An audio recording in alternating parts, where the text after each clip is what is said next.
Bienvenue dans cette revue de presse internationale et on l'entame avec le quotidien Le Temps Suisse. Le journal s'intéresse aujourd'hui à la crise syrienne. Il nous parle particulièrement de la ville de Raqqa qui est tombée totalement hier aux mains des forces soutenues par les États-Unis et cela après plusieurs mois de combats dévastateurs. La chute de Raqqa a été, précise le journal annoncé par le porte-parole des forces démocratiques syriennes. Elle représente selon le journal un revers de taille pour le groupe ultra-radical qui a vu ses principaux combattants presque s'écrouler en Syrie et en Irak voisin à la suite des nombreuses offensives pour les chasser des régions conquises depuis 2014. Le Temps Suisse propose un reportage sur place et nous fait vivre les dernières heures de la chute spectaculaire du groupe terroriste Daesh à Raqqa. Les opérations militaires ont pris fin, la ville est désormais sous contrôle des forces démocratiques syriennes.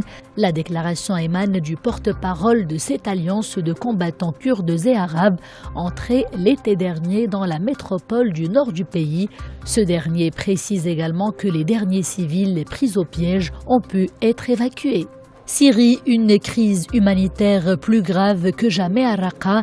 La mise en garde émane cette fois-ci de l'ONG Save the Children et c'est le quotidien Le Soir belge qui nous en parle ce mercredi.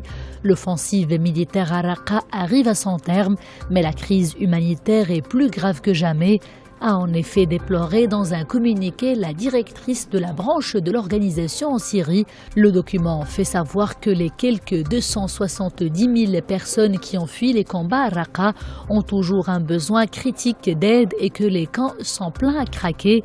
La plupart des familles de Raqqa n'ont plus de maison et seront probablement coincées dans les camps pour des mois ou des années à venir. Par ailleurs, beaucoup d'enfants font des cauchemars après avoir été témoins d'une violence horrible. Ils auront besoin d'un important soutien psychologique.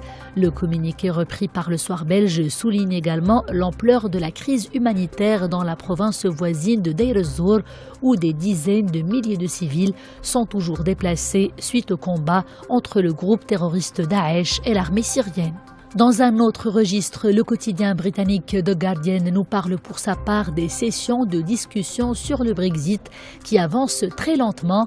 En effet, Britanniques et Européens demeurent dans l'impasse après 5 sessions.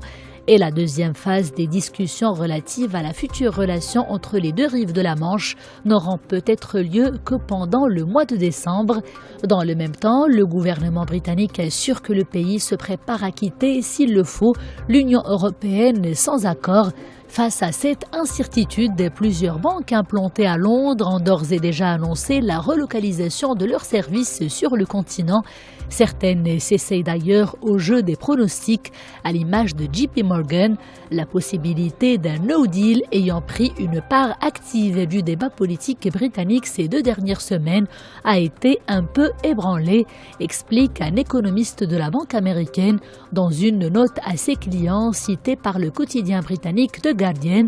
Résultat, alors que les négociations portent toujours sur les termes du divorce entre le Royaume-Uni et l'Union européenne, l'établissement bancaire estime la probabilité d'une absence d'accord à 25% contre 15% auparavant. Elle en referme cette revue de presse internationale avec cet assassinat qui résonne désormais dans le monde entier.